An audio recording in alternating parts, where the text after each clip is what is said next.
Вносится государственный флаг России, знамя Победы и знамя Вооруженных сил России.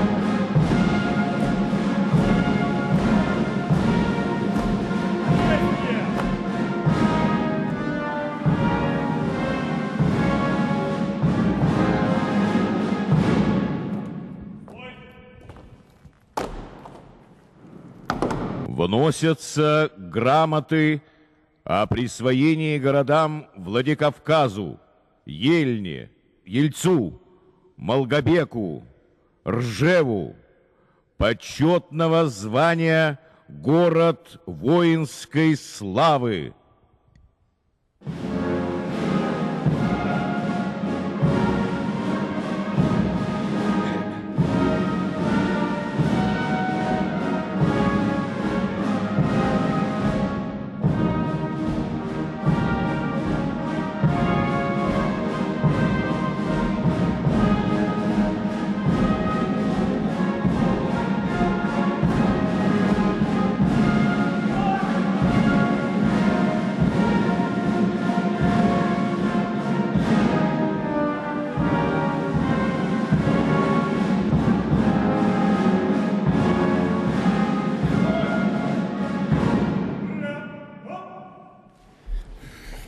Пожалуйста.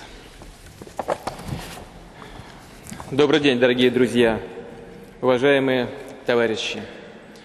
Сегодня здесь, в Кремле, в Екатерининском зале, будут вручены грамоты о присвоении высокого звания «Город воинской славы».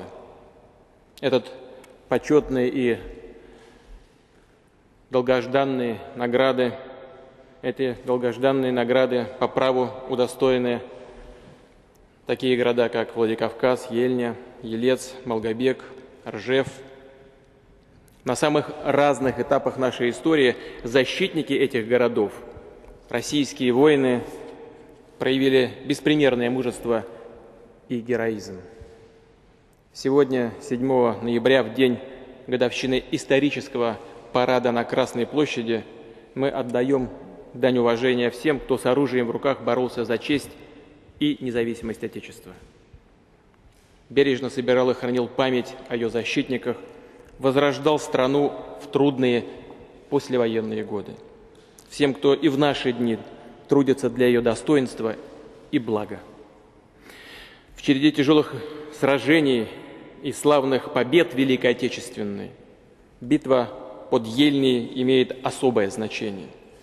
Здесь, на Смоленской земле, в 1941 году особенно ярко проявилась подлинная сила нашего народа. И здесь фашистская армада потерпела свое первое поражение. Этот успех вселил уверенность в силы нашей армии, в боевые возможности войск, укрепил дух в тылу. Среди городов, удостоенных высокого звания, древний город Елец, не раз встававший на пути иноземных захватчиков.